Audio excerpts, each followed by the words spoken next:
Hi there, it's Lisa Belleci St. Romain here on our 28th Sunday in Ordinary Time. Our first reading is from the Book of Wisdom, and there is an urgency about this reading, praying, and pleading, and then the whole once I got what I prayed for, the other stuff felt like nothing.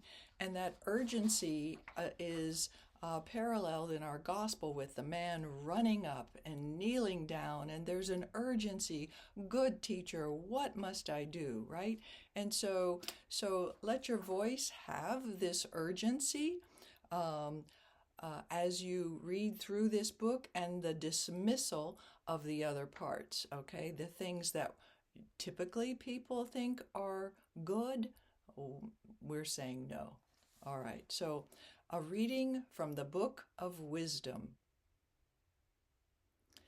And you notice what I just did there. I waited 3 seconds between the name of the book and then before I start, so people can settle in. And they can also say wisdom. Oh, what are we going to hear about? And so we might get a story, right?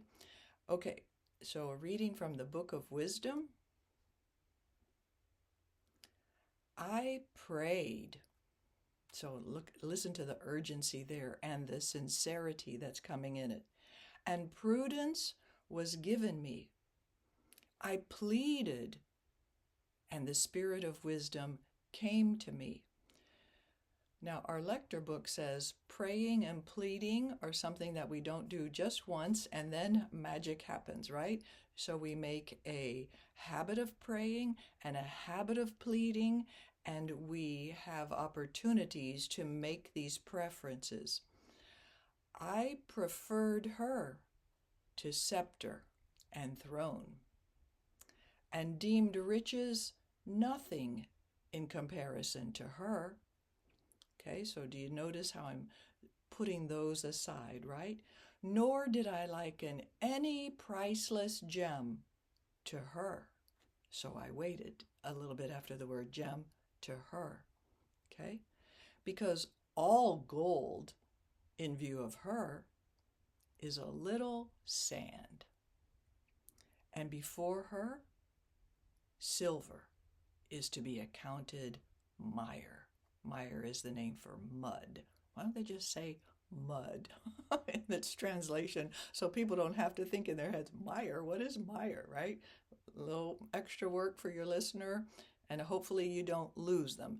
So you're going to have to say the word mire as if it were mud. Mire.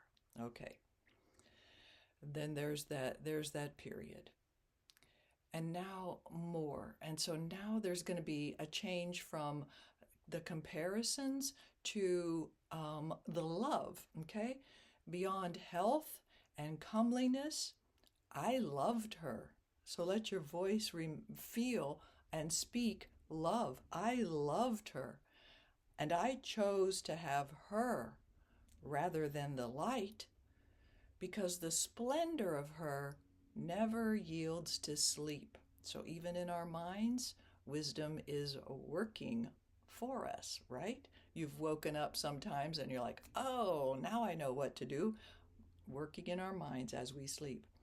Yet all good things together came to me in her company, and countless riches at her hands. And so I'm smiling at the end because we've got this wonderful, unexpected blessing of setting things aside and yet feeling richer. Will it be the same riches that I did not compare? I don't know. Maybe it will be some other kind of riches that I didn't know about yet.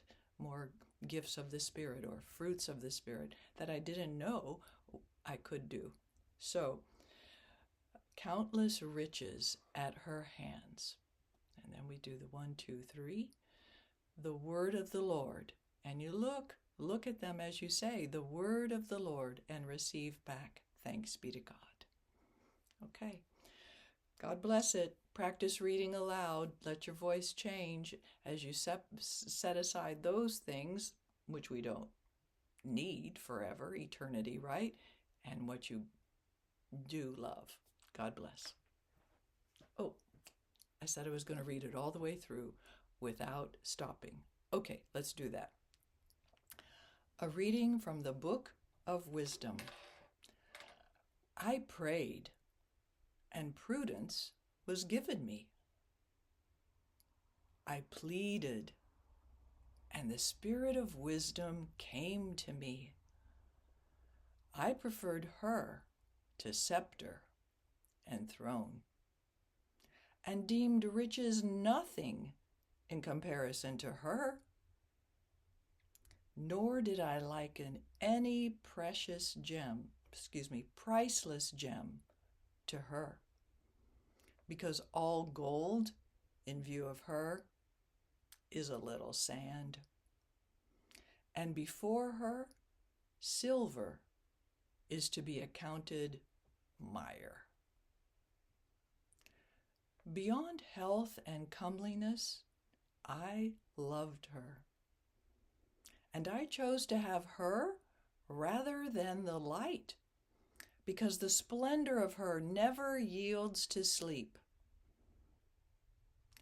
Yet all good things together came to me in her company, and countless riches at her hands. The word of the Lord. There you go. God bless.